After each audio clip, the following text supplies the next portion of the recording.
بسم اللہ الرحمن الرحیم۔ نہج البلاغہ سے اقتباس، حصہ سوم، حکم و مواعظ۔ ترجمہ مفتی جعفر حسین۔ حکمت نمبر 55۔ صبر کی دو قسمیں۔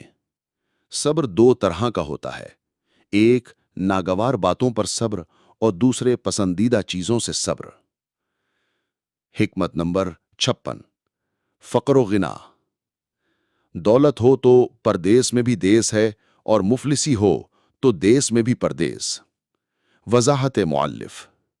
اگر انسان صاحب دولت و ثروت ہو تو وہ جہاں کہیں ہوگا اسے دوست و آشنا مل جائیں گے، جس کی وجہ سے اسے پردیس میں مسافرت کا احساس نہ ہوگا، اور اگر فقیر و نادار ہو تو اسے وطن میں بھی دوست و آشنا میسر نہ ہوں گے، کیونکہ لوگ غریب و نادار سے دوستی قائم کرنے کے خواہش مند نہیں ہوتے، اور نہ اس سے تعلقات بڑھانا پسند کرتے ہیں، اس لیے وہ وطن میں بھی بے وطن ہوتا ہے اور کوئی اس کا شناسا وہ پرسان حال نہیں ہوتا۔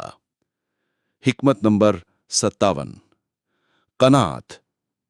قناعت وہ سرمایہ ہے جو ختم نہیں ہو سکتا۔ وضاحت مؤلف۔ قناعت کا مفہوم یہ ہے کہ انسان کو جو میسر ہو اس پر خوش و خرم رہے، اور کم ملنے پر کبیدہ خاطر اور شاکی نہ ہو، اور اگر تھوڑے پر مطمئن نہیں ہوگا تو رشوت، خیانت و مکر و فریب جیسے محرمات اخلاقی کے ذریعے اپنے دامن حرص کو بھرنے کی کوشش کرے گا، کیونکہ حرص کا تقاضا ہی یہ ہے کہ جس طرح بن پڑے خواہشات کو پورا کیا جائے، اور ان خواہشات کا سلسلہ کہیں پر رکنے نہیں پاتا، کیونکہ ایک خواہش کا پورا ہونا دوسری خواہش کی تمہید بن جایا کرتا ہے، اور جوں جوں انسان کی خواہشیں کامیابی سے ہمکنار ہوتی ہیں اس کی احتیاج بڑھتی ہی جاتی ہے، اس لیے کبھی بھی محتاجی اور بے اطمینانی سے نجات حاصل نہیں کر سکتا۔ اگر اس بڑھتی ہوئی خواہش کو روکا جا سکتا ہے تو وہ صرف قناعت سے، کہ جو ناگزیر ضرورتوں کے علاوہ ہر ضرورت سے مستغنی بنا دیتی ہے، اور وہ زوال سرمایہ ہے جو ہمیشہ کے لیے فارغ البال کر دیتا ہے۔ حکمت نمبر 58۔ مال و دولت۔ مال نفسانی خواہشوں کا سرچشمہ ہے۔